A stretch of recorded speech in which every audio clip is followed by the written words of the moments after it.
어저께 제 딸이 저한테 갑작스럽게 이런 말을 하더라고요.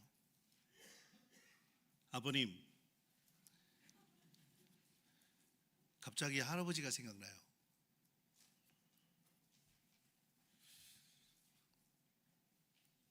저도 어제 갑자기 제 돌아가신 선친이 생각이 났습니다.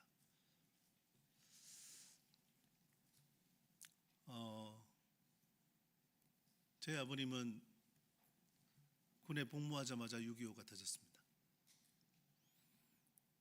고박 3년 전쟁을 다 치러내시고 제대를 못하시고 공비터 볼 때까지 참여하시고 만 5년 6개월이 지나서 제대하셨습니다. 2015년 8월 15일 날 하나님의 부름을 받으시고 지금 영천 호국원에 안장되어 계십니다. 그 할아버지가 갑자기 생각이 난다는 거예요. 제 딸아이가.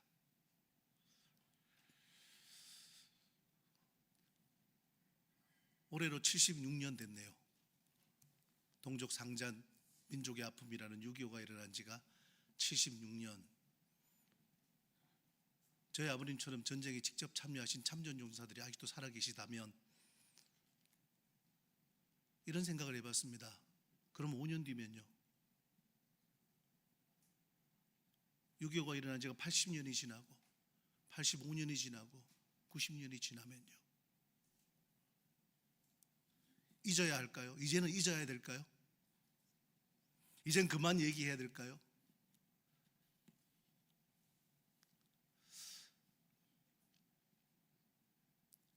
하나님께서 우리 민족을 사랑하셨습니다. 하나님께서 우리 한민족에게 복음을 심어주신 것은 사랑하셨기 때문입니다. 일제의 그 압박 속에서도 우리는 복음을 놓치지 않았고요, 전쟁의 포화 속에서도 우리는 십자가를 붙들었습니다. 그냥 나라를 사랑합시다, 우리 민족을 구원하셨습니다 라는 그런 구호 같은 외침이 아니라, 이거는 대를 이어서 우리의 자녀와 우리의 자손에게까지 계속해서 잊지 않게 우리가 보존하고 그렇게 전파해야 될 내용입니다. 하나님이 우리를 사랑하셔서 우리를 지금 여기까지 이끌어 주셨습니다. 주님이 우리를 살리셨다고요. 오늘 저는 여러분과 함께 사도 바울이 고린도 교회에 전하는 편지의 이제 마지막 결론 부분을 저희가 함께 나누려고 합니다. 이 결론 부분에서 사도 바울은 이렇게 말합니다. 견고하십시오. 흔들리지 마십시오. 그리고 항상 주의 일에 더욱 힘쓰는 사람들이 되십시오.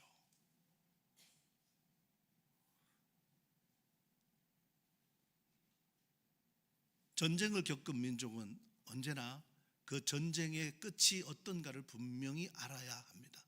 알고 있습니다. 그런데 우리 요즘 한번 생각해 보시죠. 젊은 사람, 요즘 세대를 탓하지 마시고 76년 전에도 젊은 세대, 요즘 젊은이들은 있었습니다. 한번 돌이켜 생각해 보시죠. 그때는 뭔가 세상이 살만했나요? 요즘은 좀 살만한가요? 아니요. 요즘도 여전히 흔들립니다. 경제적인 환경 때문에 흔들리고, 육신의 건강 때문에 흔들리고, 평생을 약속했던 인간관계조차도 지금 흔들리는 시대 아닙니까? 우리 예전에 어른들은 결혼식 할 때 꼭 이 얘기를 들으셨죠? 주례 선생님이 이렇게 말씀하십니다. 검은 머리가 뭐 될 때까지요? 팥불이 될 때까지. 그런데 그렇게 100년 해로를 약속한 그 약속조차도 지금은 얼마나 많이 흔들립니까?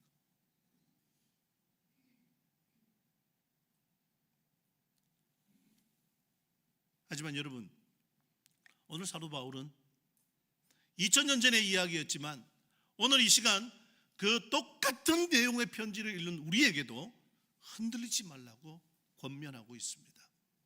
그 흔들리지 말아야 될 이유를 사도 바울은 오늘 이 고린도전서 15장뿐만 아니라 고린도전서 전체를 1장부터 14장까지 이어온 그 전체를 통해서 제가 한 3가지 정도로 요약을 했거든요. 우리가 이 시대를 살아가며 흔들리지 말아야 될 이유, 그 3가지 주제, 그 3가지 주제를 오늘 저와 함께 나누시면서 바울이 말하는 바는 그겁니다.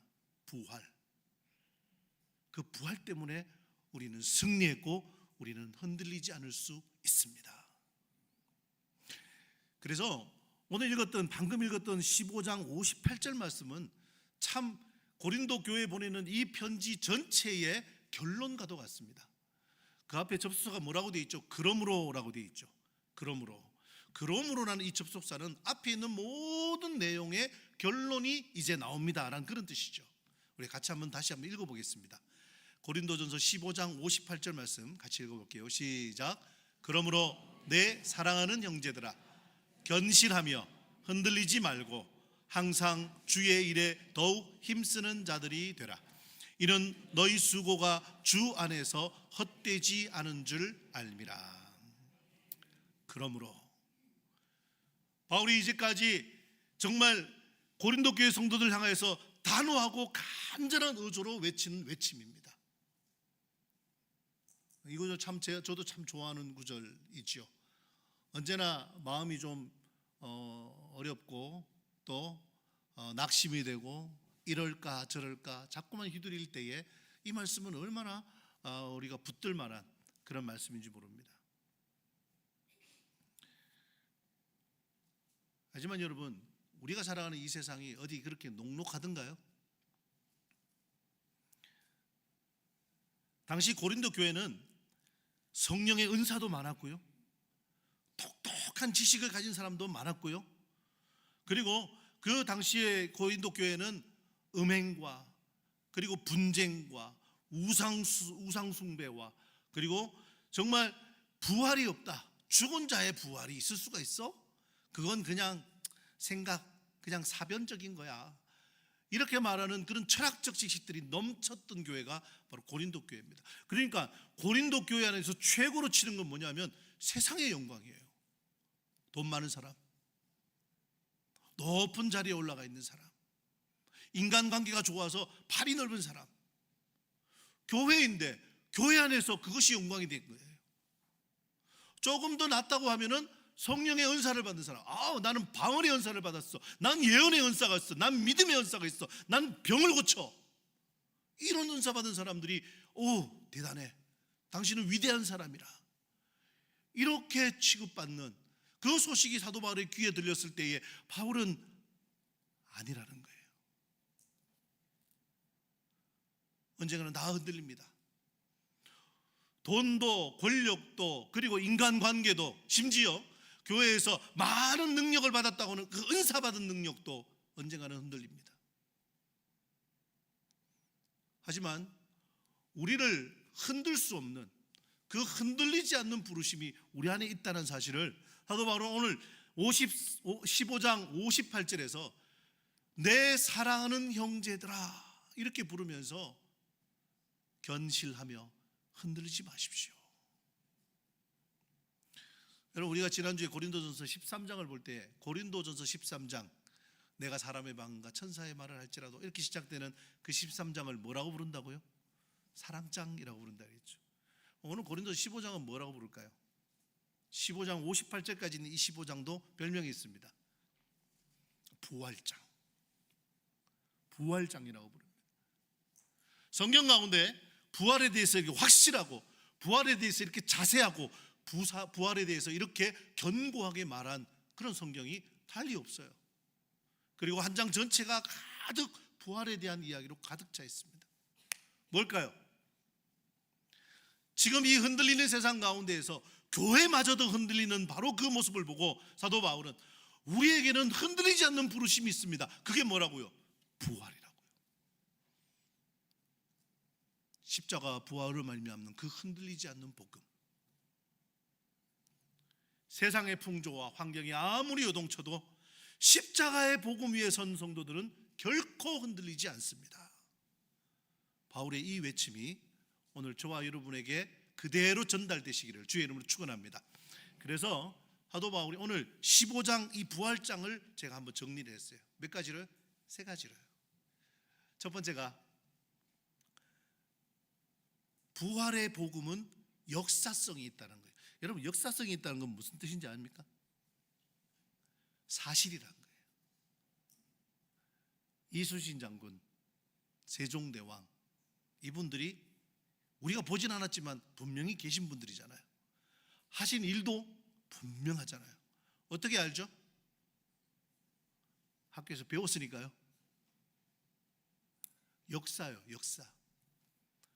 분명한 기록과 그 기록을 입증할 만한 증거들이 있는 거예요. 자, 오늘 고린도전서 15장 20절에 사도 바울은 부활을 이야기하면서 이 부활은 역사적인 사실입니다를 뭘 가지고 얘기하냐면 예수 그리스도께서 죽은 자 가운데 다시 살아나셔서 잠자는 자들의 첫 열매가 되셨습니다. 자, 오늘 저하고 같이 이 사도 바울의 고린도 교회를 향한 이 결론의 말을 보면서 우리가 흔들리지 말아야 될 이유를 제가 정리할 텐데 여러분 머릿속에 이거 하나 떠올려주세요. 지금 바울은 씨나 나무를 땅에 심는 비유를 하고 있습니다. 요즘 아무리 생명공학이 발달해서 DNA를 유전자를 조작하고 한다고 하지만 정말 인간이 할 수 없는, 인간이 범접할 수 없는 영역이 바로 이 생명의 영역이죠. 심고 자라고 거두는 거예요. 조금 많이 자라게 하려고 어떤 것을 가미하고 조금 튼튼하게 하려고 어떤 걸 가미할 수는 있지만 심고 나고 이 거두는 것은 이 진리는 불변합니다. 그래서 오늘 바울이 말하죠. 예수 그리스도께서 우리의 첫 열매입니다. 자, 여러분, 씨를 하나 심었어요. 그게 땅에서 자라요. 흙에서 어느 정도 양분이 되고 온도와 여러 가지 환경이 맞으면 이게 자라죠. 그렇죠? 이 싹이 자랍니다. 그게 조금 커서 이제 꽃이 피고 그 꽃이 떨어지자 열매가 맺힙니다. 자, 그 첫 열매, 그 첫 열매가 뭐냐에 따라서 이 씨가 어떤 씨인가가 드러납니다. 거기에 사과가 달리면요, 이 씨는 사과나무 씨예요. 사과예요. 요즘은 그런 애들이 없더라고요. 워낙 이게 유튜브에서 잘 가르쳐줘서 벼가 쌀나무라고 하더라고요. 나무에서 나는 줄 알더라고요. 나무를 털어가지고 이렇게. 벼는 어디서 나죠? 예, 다 아시죠? 이제 모내기 할 철이 다가오고 있습니다. 저에겐 논농사 짓는 분 별로 안 계시잖아요. 그 작은 그 벽씨 하나에서 수백 수천의 이삭이 달립니다. 하지만 그 첫 열매예요. 그 첫 열매가 무언가로 그것이 무엇인가가 그 정체성이 드러납니다. 여러분, 예수님은 부활의 첫 열매이십니다. 자, 그러면요, 예수님 다음으로는요, 열매가 있을까요, 없을까요? 있습니다. 예수님 다음에 부활의 열매도 계속해서 태어납니다. 바로 부활을 믿는 저와 여러분이 예수님 다음에 열매들인 줄로 믿습니다. 그래서 예수님의 부활은 이 꾸며낸 얘기가 아니에요. 역사적 사실이고 우리 구원의 완벽한 증거, 확증이에요. 자, 이거를 사도 바울은 뭘 가지고 이야기를 하냐면 본 사람들이 있다는 거예요.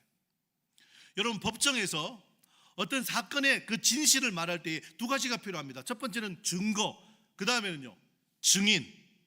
무엇보다도 더 확실한 것은 증인을 세우는 거예요. 한 사람은 말고요, 두 사람이면 더 좋고요, 세 사람이면 더 확실하고요, 많은 사람이면 그 사실은 그냥 진리가 됩니다. 자, 이렇게 시작하죠. 예수님의 십자가 부활, 그리고 사흘 만에 다시 살아나는 이 부활을 제자들이 증합니다. 제일 첫 번째 목격자는 사도 바울은 베드로와 12제자라고 하는데 제일 첫 번째 목격자는 사실 복음서를 알고 있는 우리는 알고 있습니다. 누구죠? 예, 여인들입니다.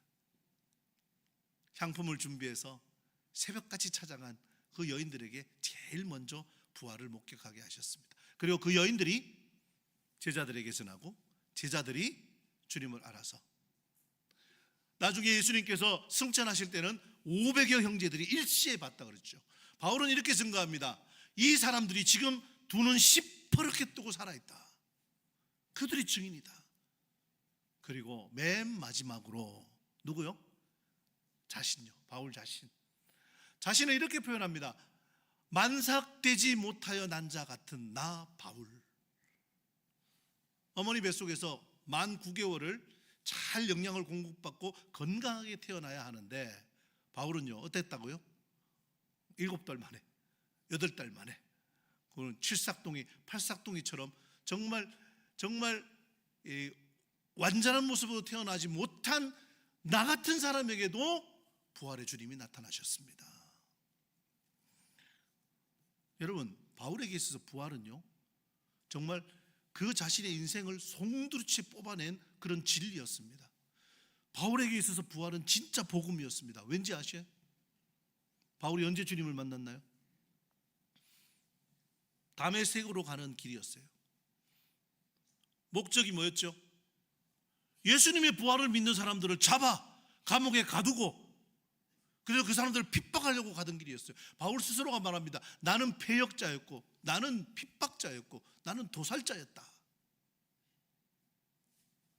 그런데 그때 예수님이 바울을 부르십니다. 사울아 사울아 네가 왜 나를 핍박하느냐. 누구십니까? 나는 네가 박해하는 예수다. 여러분, 우리 교회는 그냥 예수님이 이렇게 말씀하셨다고 끝났지만 그때 당시 청년 사울의 귀에는 이 말이 뭘로 들렸겠습니까? 율법에 정통한 사울입니다. 구약의 모든 율법을 다 외우고 그 율법대로 살려고 애쓰는 바리새인 중에 바리새인이 바울 아닙니까? 그러면요 구약의 율법에 쓰인 대로 나무에 달린 자는 모두 하나님의 저주를 받은 사람인데 예수는 나무에 달려 죽었거든요. 나무에 달려 죽은 예수는 저주받을 자예요. 근데 그 예수가 다시 살아났다고? 자기 귀에 들렸잖아요. 나는 네가 박해하는 예수다. 부활은요 사도 바울에게 있어서는 반박할 수 없는 환상이 아닌 역사적인 사실이었습니다. 그의 귀에 들렸고 그의 가슴을 뭉클하게 했고 또 그의 전 인생을 다 포기하고 완전히 뒤바꿔서 그렇게 만들어 놓을 만큼의 역사적인 사실. 그래서 여러분, 이 부활, 이 구원의 확실성이 우리가 이 세상을 살면서 흔들리지 않을 첫 번째 기초가 된 줄로 믿습니다. 여러분, 부활을 믿으십니까? 주님이 살아나셨습니다. 살아나셨고 우리를 떠나지 않으십니다. 초대교회는요 딱 이 한 가지 메시지가 초대교회 전체의 메시지였어요. 그런데 우리는요, 제가 이 부활에 대한 설교를 준비한다고 하니까 저희 집에 누군가가 부활절 지났는데 왜 부활 설교를 하셔요? 여러분 다시 생각해 보세요. 우리가 3월 4월 고난주간 겪고 사순절 고난주간 그리고 부활절 맞으면 할렐루야 위해서 이거 한번 하고 우리에게 부활이 끝났나요? 아니요. 우리의 신앙의 근간이요 기초가 부활입니다. 우리 마음속에 잊지 말아야 될 분명한 역사적 사실, 많은 증인들과 그리고 많은 증거들이 우리 부활을 증언하고 있습니다. 세상에서 흔들리실 때에 우리 부활하신 주님이 여전히 저와 여러분 안에 계심을 믿고 그 든든한 반석 위에 흔들리지 않는 신앙으로 살아가시기를 주님의 이름을 축원합니다. 두 번째는요, 바울에게 있어서 굉장히 충격적인 게 뭔지 아세요? 바울이 흔들리지 말라고 이 고린도 교회 교인들에게 말하는 그 두 번째 아주 충격적인 이유는 뭐냐 하면 이미 승리가 선언됐다는 사실입니다. 예수님 때요? 아니에요. 지금 바울이 묵상하는 것은 이미 구약에서 이미 하나님께서 이사야라는 선지자를 통해서 이 사망을 이겼다는 승리를 선언하셨다는 사실입니다. 이사야 25장 8절 말씀을 같이 한번 읽어볼까요?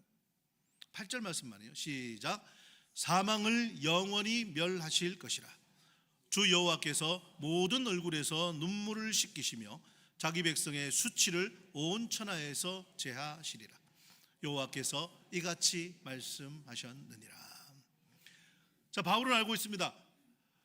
구약의 이사야가 이렇게 예언했는데, 이건 우리를 바벨론으로부터, 우리를 아수르로부터, 우리를 로마 제국으로부터 아마 구출해 주시는 그런 하나님의 말씀일 것이다. 예수 만나기 전에는 그렇게 생각했을 거예요. 그런데 예수님의 부활을 경험하고 나서부터는 바울의 생각이 완전히 달라졌습니다. 지금 하나님께서 이사야 선지자를 통해서 주시는 이 말씀, 사망을 영원히 멸할 것이라, 누구를 향하여 하신 말씀입니까? 예수님을 향하였어요.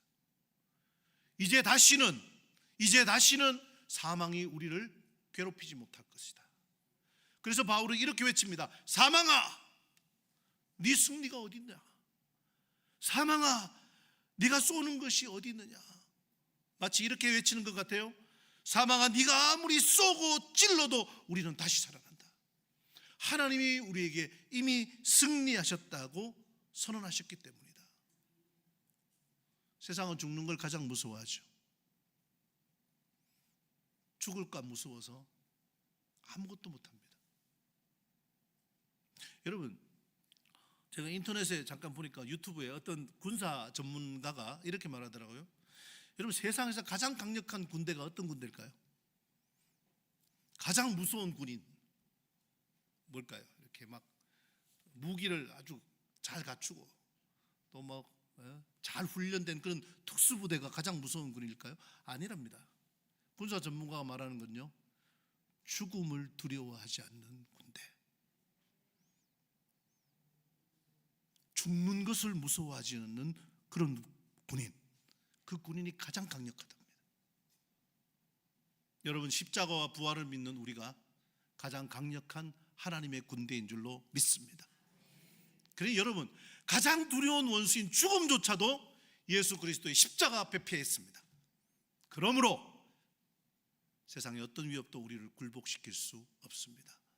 우리가 흔들리지 않을 두 번째 이유, 우리의 승리를 하나님께서 이미 약속하셨다는 사실입니다. 자, 세 번째는요, 그러면 지금 우리가 살아가는 이 삶하고는 아무 상관이 없나요? 우리가 살아가는 이 삶이 그러면 이 부활하고는 전혀 상관이 없나요? 아니요. 우리의 소망은 현실에서 이루어집니다. 예수님께서 그것 때문에 부활하신 다음에 제자들과 함께 또 여러 형제들과 함께 같이 계셨습니다. 부활하신 몸을 실제로 보여주시려고요. 엠마오로 가는 길에 제자들과 함께 하시다가 또 갑자기 예루살렘에 있는 제자들과 함께 하셨죠. 예루살렘에 있는 제자들과 이야기하시다가 또 갑자기 바닷가, 갈릴리 바닷가에 고기 잡는 제자들 앞에 나타나셨습니다. 이 예수님의 신령한 몸, 바울이 그래서 44절에 이렇게 말하죠.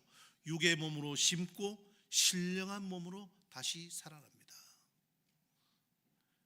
우리의 육신이 얼마나 연약합니까?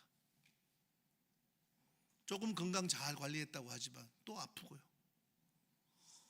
조금 잘 산다고 하지만 또 어쨌든 또 어려워지고요.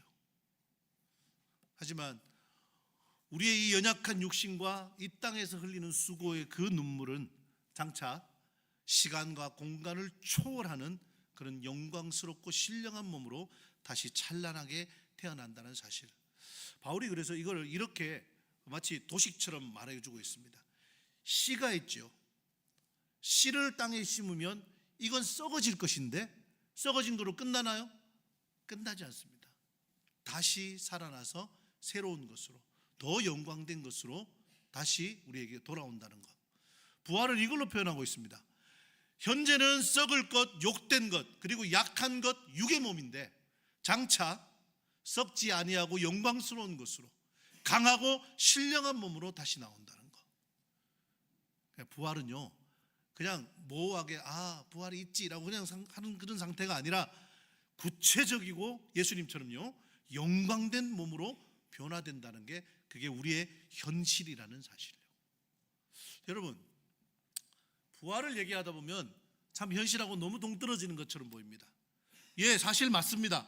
왜냐하면 부활을 믿는다는 것은 영원으로 이어지는 삶이기 때문에 그렇습니다. 죽음을 두려워하지 않는 것이니까요. 그러나 기억하십시오. 부활을 믿는다고 해서 이 땅에서의 삶이 아무것도 아닌 게 아닙니다. 이 땅에서 수고하고 헌신하고 눈물 흘리고 땀을 흘리는 이 모든 것들을 바울은 이렇게 말합니다. 주 안에서 헛되지 않습니다. 부활의 소망이란 것은요, 주님을 위해서 흘린 눈물과 그리고 그 묵묵한 헌신이 결코 사라지지 않고 하늘나라의 아주 영광스러운 그 빛나는 보석으로 보존된다는 사실을 우리에게 알려주고 있습니다. 자, 오늘 저는 고린도 전서를 이렇게 여러분과 함께 마무리하려고 합니다. 제가 사도 바울이 참 교회에서 네 편 내 편 나누고, 또 어떤 때는 음행으로, 어떤 때는 서로 고소하고, 또 어떤 때는 먹는 걸로, 우상을 숭배하는 걸로, 또 심지어는 야, 부활이 진짜 있겠어?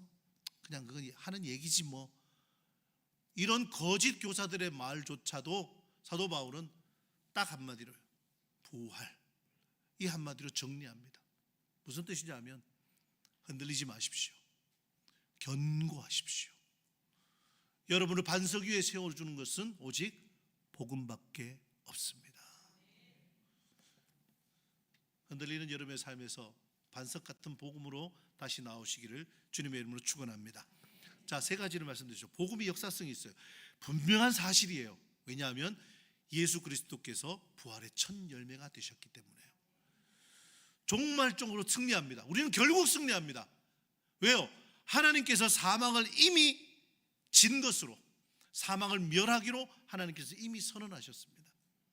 마지막으로요, 우리의 수고와 눈물과 헌신은 헛되지 않습니다. 신령한 것으로 영광스러운 몸으로 다시 변화해서 주님과 함께 거하게 하실 줄로 믿습니다. 한 세 가지 정도를 여러분과 함께 다시 다짐하고 싶습니다. 첫 번째요, 우리 믿음의 뿌리는 부활하신 예수께 있습니다. 나를 잘 대해주는 장로님, 집사님, 권사님이 아니고요, 우리 믿음의 뿌리는 어디요? 부활하신 예수님. 두 번째는요, 적당히가 아니에요. 항상 주의 일에 더욱 힘쓰는 자들이 되십시오. 어떤 안 믿는 남편이 그런 얘기를 했대요. 여보, 교회 나가는 거 좋아, 예수 믿는 거 좋아, 근데 좀 적당히 하면 안 돼? 너무 과하게 하면 안 되잖아. 여러분, 그 사탄의 말은 믿지 마십시오. 그건 듣지 마십시오. 바울의 권면을 들으십시오. 항상요, 더욱이요, 그렇게 힘쓰는 자로 부활의 증인으로 주의 앞에 나오시기를 주의 이름으로 축원합니다. 여러분의 헌신 절대 헛되지 않습니다. 그냥 허공에 날려버리지 않습니다. 하나님께서 아름다운 보석으로 하늘나라의 곳간의 양식으로 가득가득 채워놓으실 줄로 믿습니다. 오늘 이 시간 다시 한 번 더 부활의 증인된 우리를 바라보고, 주님께서 오늘도 주 안에서 견실하며 흔들리지 않는 그런 저와 여러분 다 되시기를 주님의 이름으로 축원합니다.